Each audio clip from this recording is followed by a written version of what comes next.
शुरुआत में हम एक सिक्योरिटी गार्ड को देखते हैं जो अपनी बिल्डिंग से बचकर कहीं भाग रहा था। वो भागते हुए एक सबवे स्टेशन पर पहुंचता है, पर वो जैसे ही वहां से निकलने की कोशिश करता है तो बाहर निकलने के सारे दरवाजे अपने आप ही लॉक हो जाते हैं। ये देखने पर सिक्योरिटी गार्ड एक रूम में जा चुकता है, पर तभी वहाँ के सभी लॉकर्स खुलने लगते हैं जिनके अंदर मिरर्स लगे होते हैं, और उन मिरर्स को देखने पर सिक्योरिटी गार्ड काफी डर जाता है, जो कि मिरर से माफी मांगने लगता है।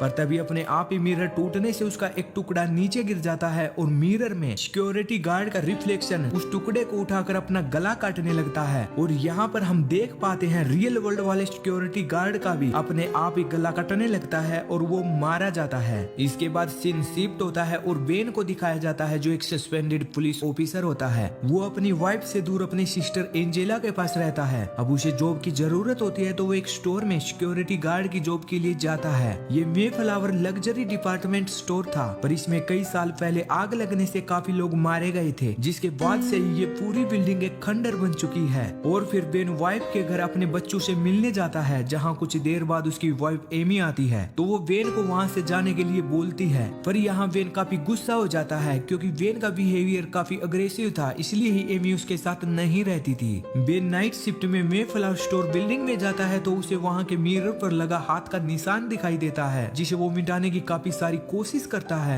इसी बीच मिरर पर और भी काफी सारे हाथों के निशान आ जाते हैं और तभी वेन देखता है मिरर में उसके पीछे का दरवाजा खुलता है, लेकिन जब वो पीछे मुड़कर देखता है तो ऐसा कुछ नहीं था। यहाँ वेन को लगता है शायद उसे हेलुसिनेशंस हो रहे हैं, इस वजह से उसे ये सब दिखाई दे रहा होगा। पर अगले दिन वो फिर से उन्हीं हाथों के निशान को देखता है, तो इस बार वो उस निशान पर अपना हाथ रखने की कोशिश करता है, तो तभी वो मिरर क्रैक हो जाता है, जिससे वेन के हाथ पर भी चोट लग जाती है। इसी के साथ वेन मिरर में कुछ लोगों को आग में जलता देखता है और वही आग उसे भी पकड़ लेती है, जिससे वो भी जलने लगता है, तड़पने लगता है। पर कुछ देर बाद बेन फील करता है रियल में ये सब नहीं है, बस वो हेलुसिनेट कर रहा है। इसी बीच उसे वहीं पड़ा एक वॉलेट मिलता है जो वहाँ के पहले सिक्योरिटी गार्ड गैरी का होता है, जिसमें एक कागज के टुकड़े पर ऐसे कर लिखा हुआ था। और फिर वेन को कुछ अजीब सी आवाजें भी सुनाई देती हैं, जिनका पीछा करते हुए वो एक रूम में जा पहुँचता है, जहाँ वो मिरर में देखता है एक लेडी आग में बुरी तरह जली हुई थी। और यहाँ वेन समझ जाता है ये सब चीजें उसे सिर्फ मिरर में ही दिखाई दे सकती हैं, लेकिन वेन के साथ जो भी अजीब चीजें हो रही थी वहीं उसकी फैमिली के साथ भी होने लगती हैं। जब माइकल को ये सब मिरर में दिखाई देता है तो वो डर के मारे अपनी मोम को बताता है, पर एमी उसकी बात पर विश्वास नहीं करती और उसे सुला देती है। इसके बाद अगले दिन वेन के पास एक पार्सल आता है जो गैरी के नाम से भेजा होता है, जिन्हें खोलने पर वेन उन सभी न्यूज कटिंग को देखता है जो मेफ्लावर स्टोर में आग लगने के बारे में थी। ये सब देखने पर वेन स्टोर के सुपरवाइजर लोरेंजो से गैरी के बारे में पूछता है, तो लोरेंजो बताता है वो सिक्योरिटी गार्ड रहस्यमय तरीके से मारा गया है, जिसे सुनकर वेन शॉक हो जाता है। वो जल्दी से अपनी वाइफ एमी के पास जाता है जो कि एक डॉक्टर होती है। वो उसे गैरी की डेड बॉडी दिखाने के लिए बोलता है। एमी पहले तो मना करती है, लेकिन वेन के काफी रिक्वेस्ट करने पर वो वेन को गैरी की डेड बॉडी के पास ले जाती है। पर वहाँ वेन गैरी की डेड बॉडी के रिफ्लेक्शन को देखने पर काफी डर जाता है। और फिर घर पर वेन की सिस्टर एंजेला को दिखाया जाता है जो नहाने के लिए जाती है, पर हम देखते हैं उसका रिफ्लेक्शन मिरर में ही रुक जाता है और कुछ देर बाद ही एंजेला का रिफ्लेक्शन अपने मुंह को पूरी तरह फाड़ने लगता है, तो वही मुंह के फटने से रियल एंजेला की भी मौत हो जाती है। जब वेन अगर ये सब देखता है तो वो समझ जाता है ये सब उन मिरर्स की वजह से ही हो रहा है, और वो गुस्सा होकर स्टोर जाकर मिरर्स को शूट करने लगता है, पर तभी वो खुद ही अपने आप को ठीक कर लेते हैं। ये सब देखने पर बेन रोने लग जाता है और वो मिरर से पूछता है वो उसके पीछे क्यों पड़ा है, उससे क्या चाहता है। तो तभी मिरर क्रैक होने लगता है और मिरर में से ऐसे कर वर्ड निकल कर आता है जो वर्ड पहले सिक्योरिटी गार्ड गैरी के वॉलेट में भी था। इसी वर्ड की वजह से मिरर ने गैरी को भी मार डाला था। इसके बाद बेन ऐसे कर नाम के शख्स को ढूंढने लगता है, पर उसे कुछ भी पता नहीं चल रहा था। इसी बीच बेन को टेरेंस बेरी नाम के एक शख्स का पता चलता है जिसने मेफ्लावर स्टोर में आग लगाई थी, जो कि अब एक हॉस्पिटल में था। बेन हॉस्पिटल में टेरेंस से मिलने जाता है तो डॉक्टर बेन को टेरेंस की एक वीडियो फुटेज दिखाता है जिसमें उसने कन्फेस किया था कि उसने ही मेफ्लावर स्टोर में आग लगाई थी, क्योंकि वो ऐसे कर को नहीं ढूंढ पाया था, जिसकी वजह से उस मिरर ने उसकी फैमिली को भी मार डाला था। इससे बेन को भी समझ आ जाता है अगर उसने भी ऐसे कर को नहीं ढूंढा तो उसकी फैमिली भी मारी जाएगी, और वो यहाँ से सीधे एमी के घर जाकर सच्चाई बताकर उनके मिरर तोड़ने लगता है। पर एमी को इन सब बातों पर विश्वास नहीं होता, जिसके बाद बेन मेफ्लावर स्टोर जाकर बेसमेंट को अच्छे से देखने लगता है ताकि कोई ऐसी ऐसी चीज मिल जाए जिससे उसकी हेल्प हो सके। और वहाँ पर उसे उस हॉस्पिटल का नाम दिखाई देता है, यानी कुछ साल पहले Mayflower store Saint Matthews hospital हुआ करता था, जो कि एक साइकेट्रिस्ट हॉस्पिटल था। यहाँ पर बेन को दीवार से पानी की लीकेज भी दिखाई देती है, तो बेन वो दीवार तोड़कर देखता है तो वहाँ एक टॉर्चर रूम होता है जहाँ पेशेंट्स को टॉर्चर किया जाता था। इसके बाद बेन अपने फ्रेंड की हेल्प से उस हॉस्पिटल की हिस्ट्री निकालता है, जिससे पता चलता है वहाँ पर एना एसेकर नाम की एक पेशेंट हुआ करती थी जिसे स्किज़ोफ्रेनिया नाम की बीमारी थी, जो पेशेंट के इमोशंस, फीलिंग्स और सोच पर असर डालती थी।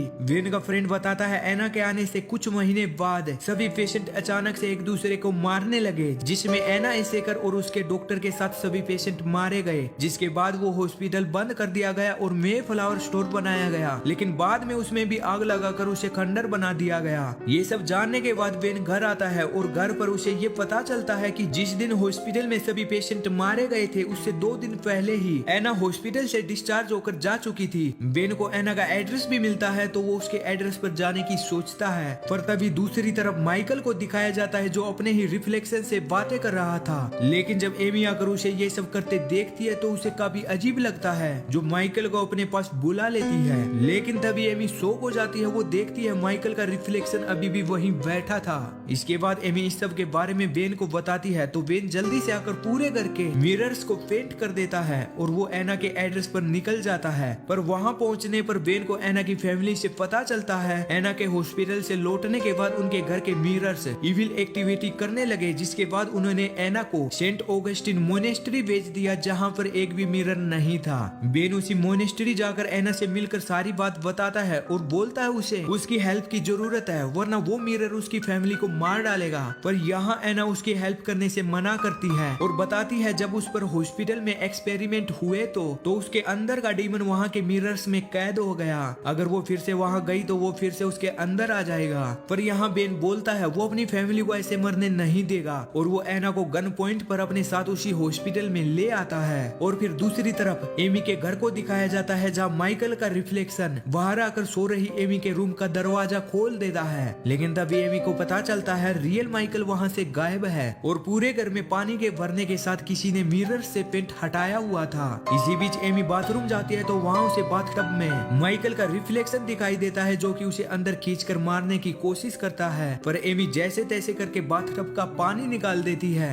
और फिर वहीं एमी की बेटी को भी मिरर में अपनी मोम का रिफ्लेक्शन दिखाई देता है, जो कि एक सीजर से उसे मारने लगती है। पर उसके मारने से पहले ही एमी आकर ये सब देख लेती है और वो अपनी बेटी को बचा लेती है। इसके बाद एमी माइकल को ढूंढने लगती है, तो माइकल एक जगह मिरर से पेंट हटाता मिलता है, पर तभी वो गायब हो जाता है। एमी पास जाकर देखती है तो उसे पानी में माइकल का रिफ्लेक्शन दिखाई देता है, जो कि अंदर से उसे चाकू मार देता है। और फिर एक तरफ बेन को दिखाया जाता है जो एना को ले जाकर उसी टॉर्चर रूम की चेयर पर बांधकर बाहर निकल जाता है, जिसके बाद मिरर्स का डीमन बाहर आने लगता है। पर इसी बीच फिर से एमी को दिखाया जाता है, जिसे माइकल एक रूम में बैठकर अपने पानी वाले रिफ्लेक्शन से खेल रहा था। एमी उसके पास जाने की कोशिश करती है तो रिफ्लेक्शन माइक को अंदर खींच लेता है। और फिर हम एना को देखते हैं, जिसके अंदर पूरी तरह से डीमन घुसने से बिल्डिंग के सारे मिरर्स टूट जाते हैं, जिससे माइकल भी मिरर वर्ल्ड से बाहर आ जाता है। अब रीफ वजह से एना काफी भयानक होकर बेन पर अटैक करने लगती है। बेन उसे गन से शूट करता है, पर एना को उससे कोई फर्क नहीं पड़ता।